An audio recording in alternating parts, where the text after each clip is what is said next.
The spoon quivered slightly, as Unaritzia Karl Hoffmann raised it to his lips, tasting fresh milk for the first time in 2 years. Real milk, unlike the powdered substitute that had become standard in the Afrika Korps since 1941. The sweet cream coating his tongue contradicted everything the Wehrmacht had told him about American resources. In his hidden journal tucked beneath his mattress, he wrote words that would have earned him harsh punishment from Nazi officers. The Americans feed their prisoners better than Germany feeds its own soldiers. June 4, 1943, Mexia, Texas. Through the mess hall windows at the newly opened camp, 4 miles west of town, he could see American guards casually eating sandwiches piled thick with meat. In the Afrika Korps, his unit had survived on 300 grams of canned meat and 125 grams of hard bread as their daily ration, supplemented, when fortune allowed, by captured British supplies. Yet here, in a nation Nazi propaganda had dismissed as weakened by Jewish influence and democratic softness, food seemed limitless. That morning, 1850, veterans of Field Marshal Irwin, Rommel's famed Afrika Korps filed into the mess hall. Not a field kitchen with its 2-horse goulash canon wagon serving watery soup, not the sand-contaminated rations of North Africa, but a fully equipped dining facility with electric refrigerators, steam tables, and industrial dishwashers. Every 5 barracks shared a mess hall with cooks, waiters, silverware, and by all accounts excellent meals. The entire town of Mexia had gathered to witness the enemy soldiers' arrival, watching the tanned, healthy captives march down Railroad Street. None of them knew that this breakfast would ignite one of the most profound psychological shocks in modern prisoner of war history. The systematic dismantling of Nazi racial ideology, brought about by the simple act of eating. The proof of American agricultural power was not delivered in propaganda, leaflets, but on metal trays heaped with eggs, bacon, white bread, butter, jam, and real coffee. The German worldview would crumble not solely through military defeat, but through daily encounters with an abundance they had been taught was impossible. The road to this moment began on May 13, 1943.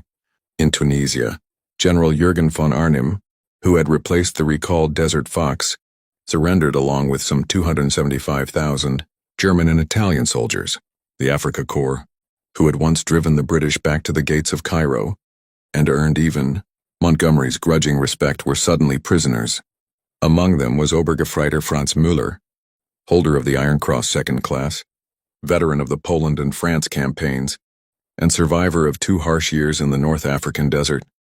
His account, discovered decades later in the National Archives, provides historians with the most detailed description of the Germans' food shock in American captivity. We had been living on 750 grams of bread, 150 grams of fat, and 120 grams of sausage or tinned fish daily when supplies reached us. Müller wrote, "More often we survived on dates, captured rations, or nothing at all.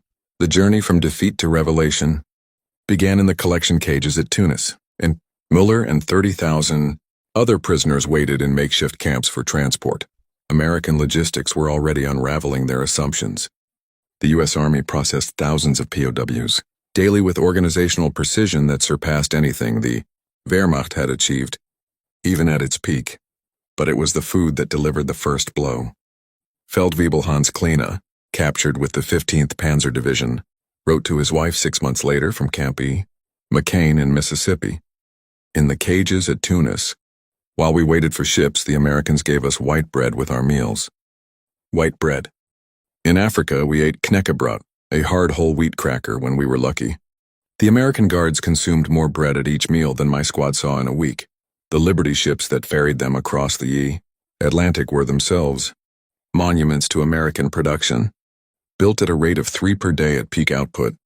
These vessels, returning empty from supply runs to Europe, were repurposed to carry as many as 30,000 prisoners per month, instead of the cattle cars they had expected. The Germans found themselves in holds modified for human transport, complete with ventilation, lighting, and proper sanitation. The Atlantic crossing, in July 1943, marked the second stage of culinary shock. Gefreiter Wilhelm Becker of the 21st Panzer Division kept a food diary, preserved in letters sent home after his release breakfast: oatmeal with sugar and milk, white bread with butter, coffee with cream, He recorded on July 15th. This was food for officers in Germany, not for common soldiers. Yet here even we prisoners received it. The meals aboard ship astonished the Germans. They saw American merchant sailors eating steak, eggs, fresh vegetables, and ice cream. Ice cream, a luxury in Germany reserved for high-ranking party officials. The ship's refuse bins contained more calories than entire German units received in a day. Lieutenant Heinrich Weber, from a Prussian military family with service dating back to Frederick the Great, later wrote in unpublished memoirs, "As our ship neared the American coast, I watched sailors throw away barely touched meals, whole dinners overboard. I thought of my men in Africa, grateful for a handful of dates and brackish water, and I began to realize that we had been fighting not merely an army, but an entire civilization beyond our comprehension." August 2nd, 1943, Norfolk Naval Base, Virginia. The first meal on American soil shattered the last fragments of Nazi propaganda about American weakness. Upon arrival, the comfort of the Pullman cars transporting them to prison camps amazed the Germans, as did the vastness of the country and its untouched prosperity. But nothing prepared them for the abundance waiting at the processing station. They were served fried chicken, mashed potatoes with gravy, green beans, cornbread, apple pie, and coffee sweetened with real sugar. Unteroffizier Johann Fischer, a baker's son from Munich, noted in his diary that this single meal contained more meat than his family's monthly ration back in Germany. The Americans apologized that the meal was simple because we had arrived unexpectedly, Fischer wrote. Apologized for food that German generals would have considered a feast. That moment revealed the depth of our delusion. The train journey from Norfolk to camps in Texas and Oklahoma proved more destructive to Nazi ideology than any military defeat.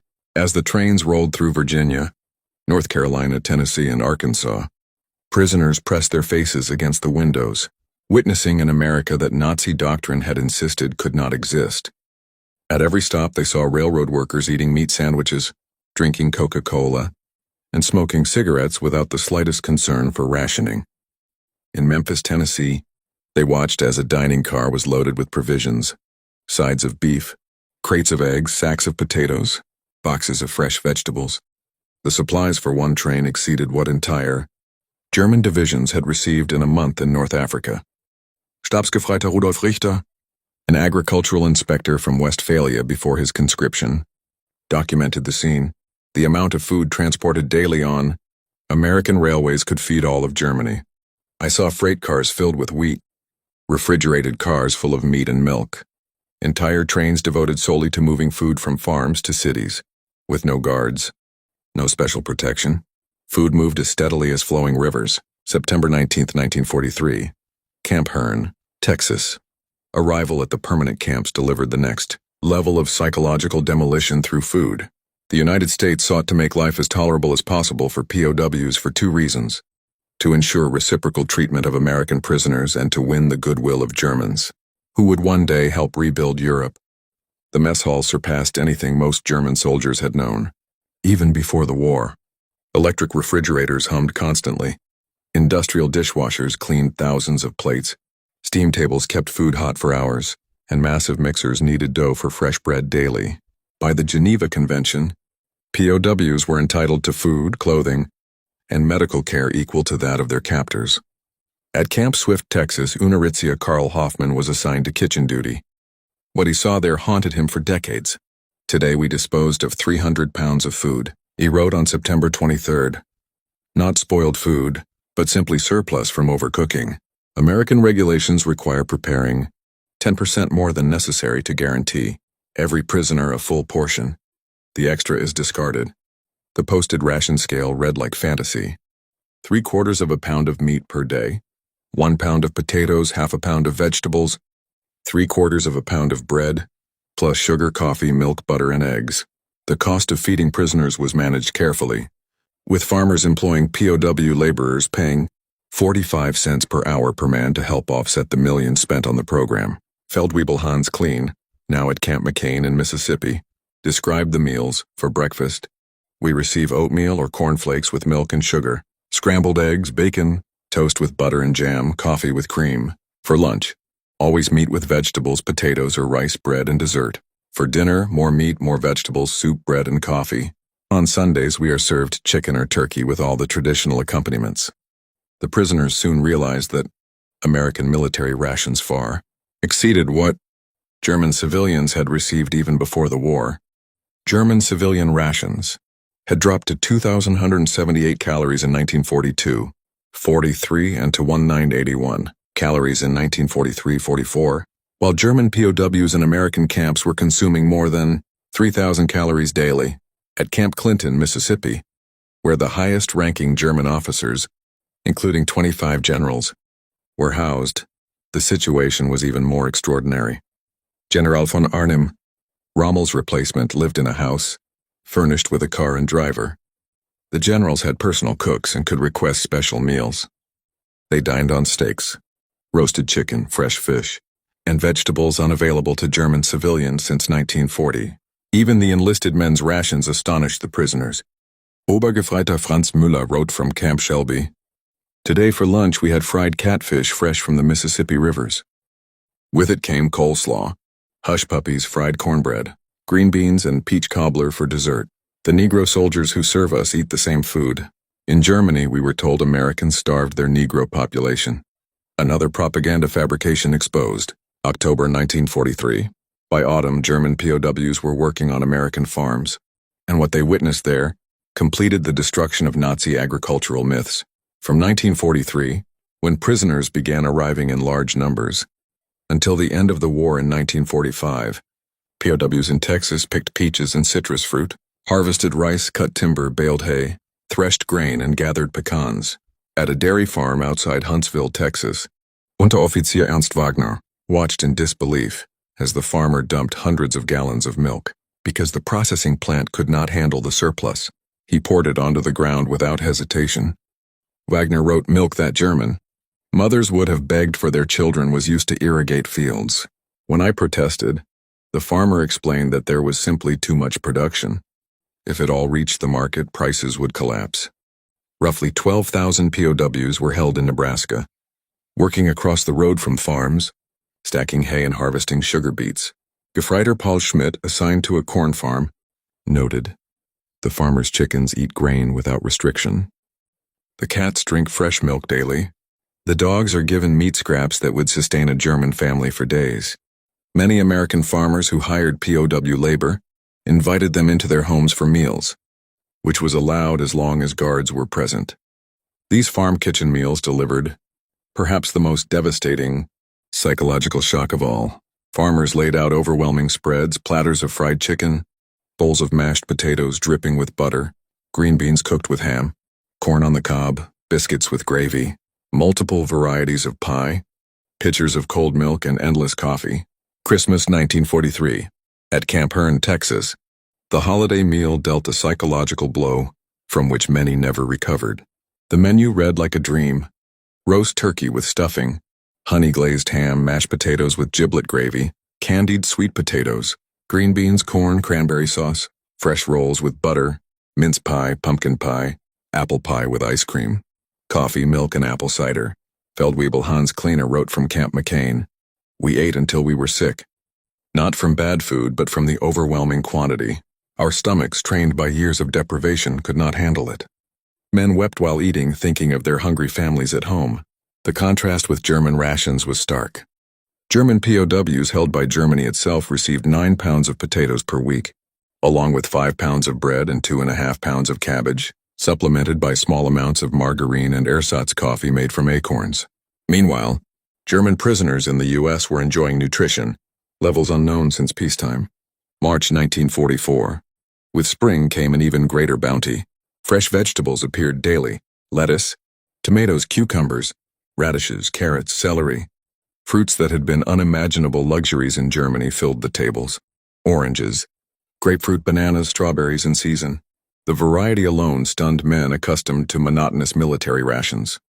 Camp bakeries produced fresh bread daily: white, whole wheat, rye, whatever the bakers chose. POWs assigned to these bakeries reported using more flour in one day than German bakeries received in a month. Unteroffizier Johann Fischer, the baker's son, worked at the Camp Swift bakery. "We bake 500 loaves daily for our compound alone. We make pastries, cakes, cookies for special occasions.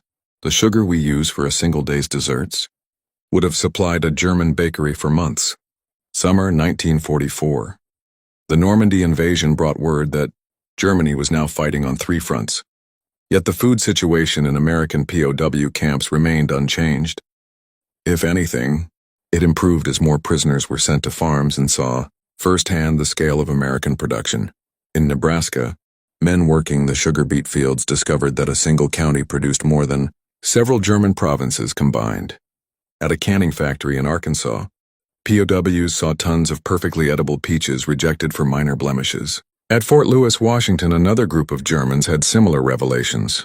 Among them was 18-year-old G.A. Gräwe, captured in Normandy and sent to the U.S. in August 1944. Standing in front of the camp canteen, deciding between ice cream or Coca-Cola, he later wrote, "The last time I had ice cream in Germany was years ago, and I had never even tasted Coca-Cola. I decided to take both. In that moment I realized how lucky I was to have been captured by the Americans and not the Russians." September 1944. After more than a year in captivity, many POWs had gained 20 to 30 pounds. Medical examinations showed improvement in every health marker: better teeth from regular milk consumption, stronger bones from adequate protein, clearer skin from vitamins in fresh fruits and vegetables. Dr. Friedrich Bauer, a German medical officer imprisoned at Camp Shelby, Mississippi, documented the transformation. The men who arrived malnourished, many suffering from scurvy, pellagra, and other deficiencies, are healthier now than they have ever been. Their physical recovery is extraordinary, but the psychological impact went even deeper. Gefreiter Wilhelm Becker wrote, "We no longer speak of German victory. How can we defeat a nation that feeds its prisoners abundantly while waging war on multiple fronts? Their resources reveal an advantage we cannot overcome." December 1944. As Germany launched its last major offensive in American POW camps, Christmas dinner of 1944 surpassed even the previous year's feast.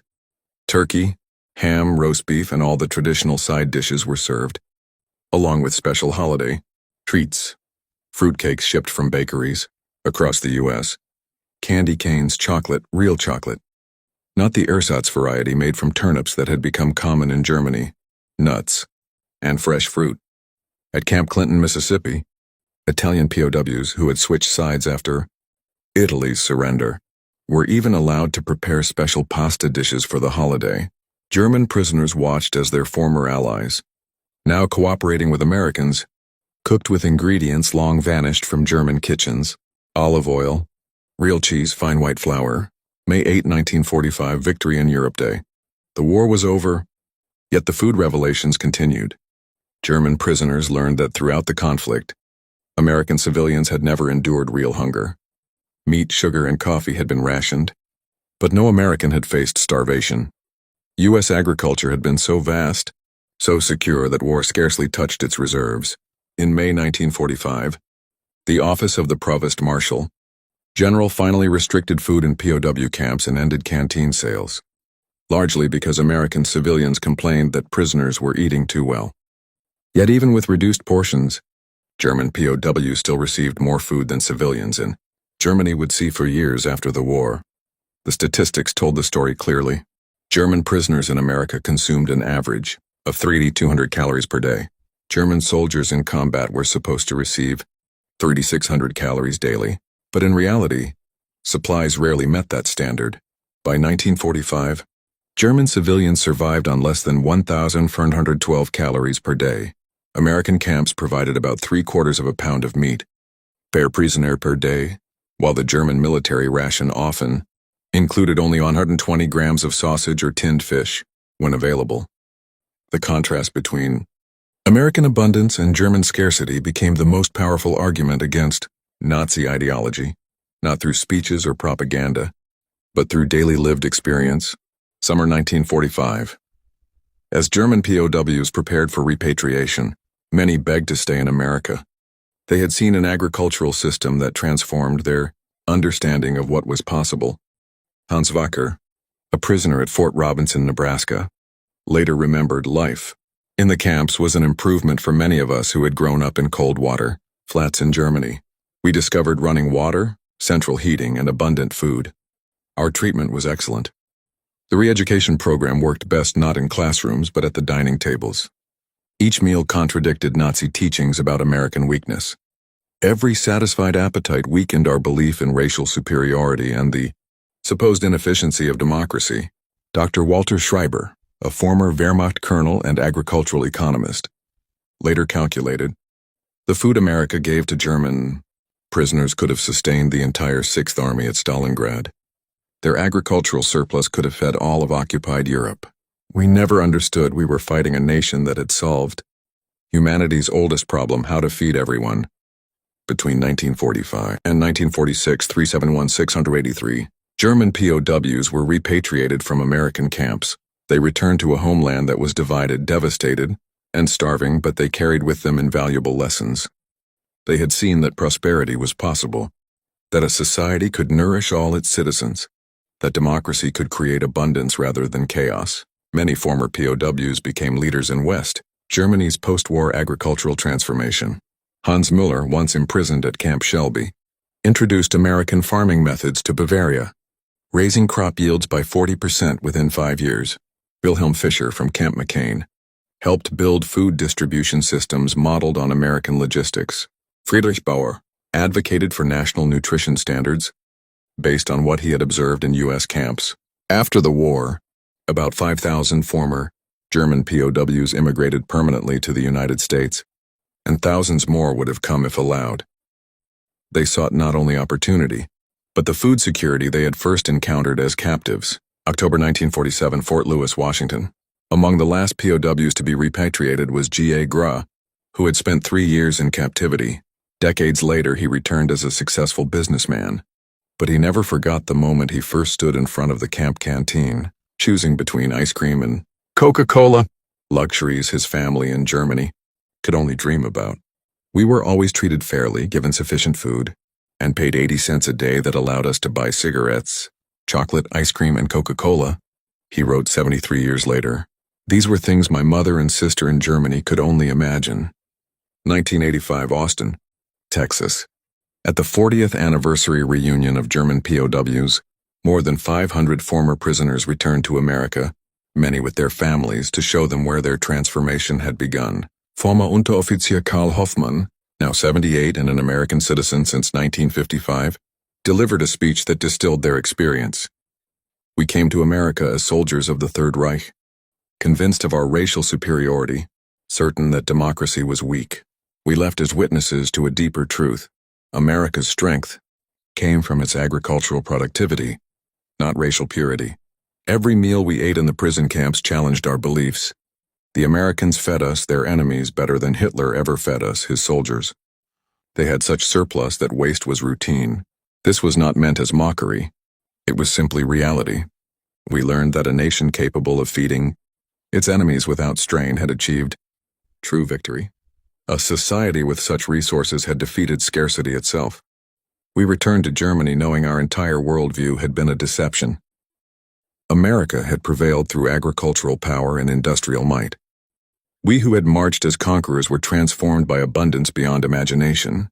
To America, from your former enemies, thank you for showing us that true strength lies in creation, not destruction. You fed us when we would have starved you. That generosity and that victory defined genuine power. The auditorium erupted in sustained applause.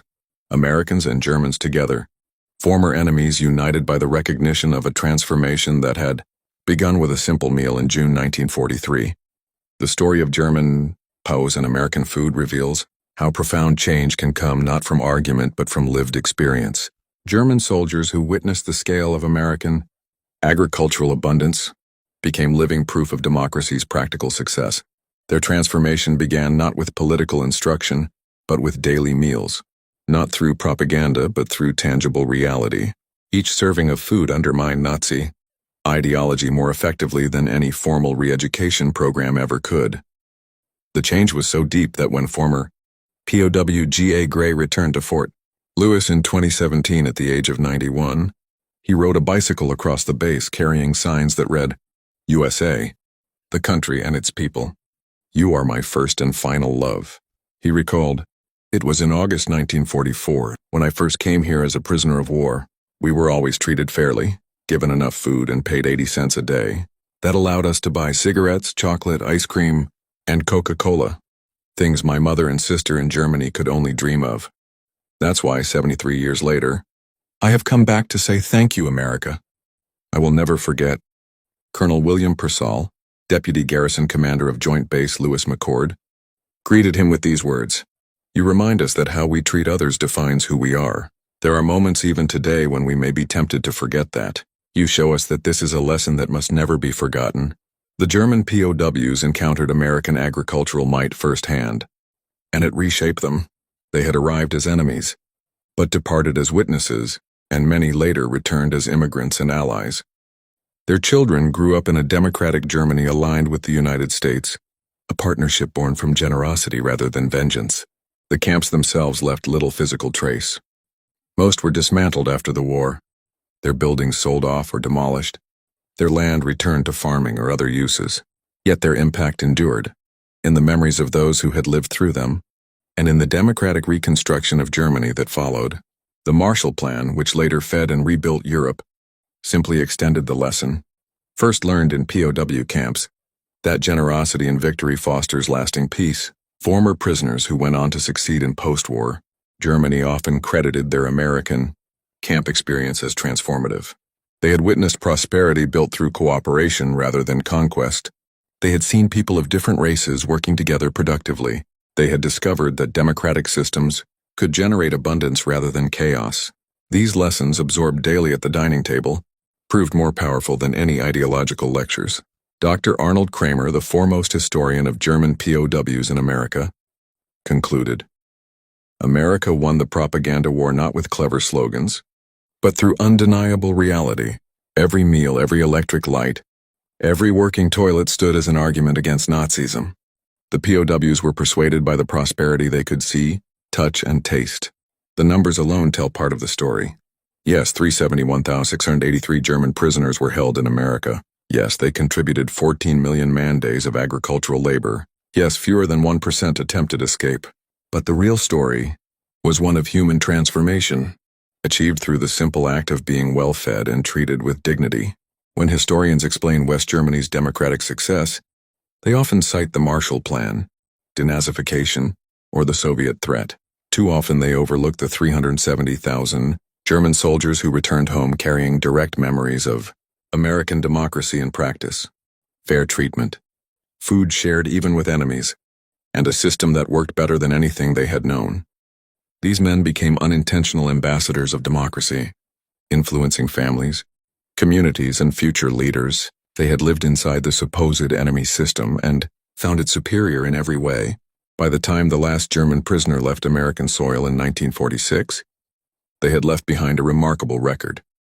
The lowest escape rate of any large POW population, the highest level of voluntary cooperation with camp authorities, and the most successful transformation of enemy combatants into future allies. All of this was achieved not through cruelty or relentless propaganda, but through basic humanity and food in abundance. The investment America made in feeding its prisoners, through both agricultural resources and logistical effort, paid immeasurable dividends. Hundreds of thousands of Germans had experienced democracy firsthand. They had learned that American power stemmed not from racial ideology but from productive capacity. They had seen Nazi propaganda for the hollow deception it was. In the end, the German POW experience in America proved a timeless truth. Real power lies in the ability to create and to share abundance. The fact that America could feed its enemies better than Germany could feed its own soldiers exposed the fatal weakness of the Nazi system. The POWs had arrived expecting to see American weakness and division. Instead, they discovered a nation of almost unlimited agricultural and industrial strength, combined with surprising humanity. They came as captives, but left as witnesses to democracy's achievement. In their transformation lay the seeds of the Atlantic Alliance, the Marshall Plan, and a rebuilt, democratic Germany. Their grandchildren would grow up in a prosperous nation, part of NATO and the European Union, allied with the United States.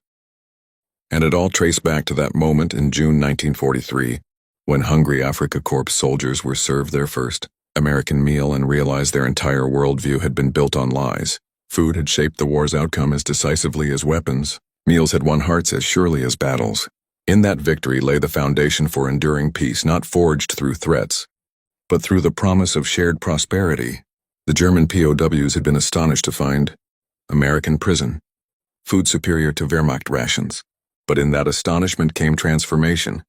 And in that transformation lay hope, that former enemies could become friends, and that democracy could triumph not by destroying, but by feeding even those who once came as destroyers.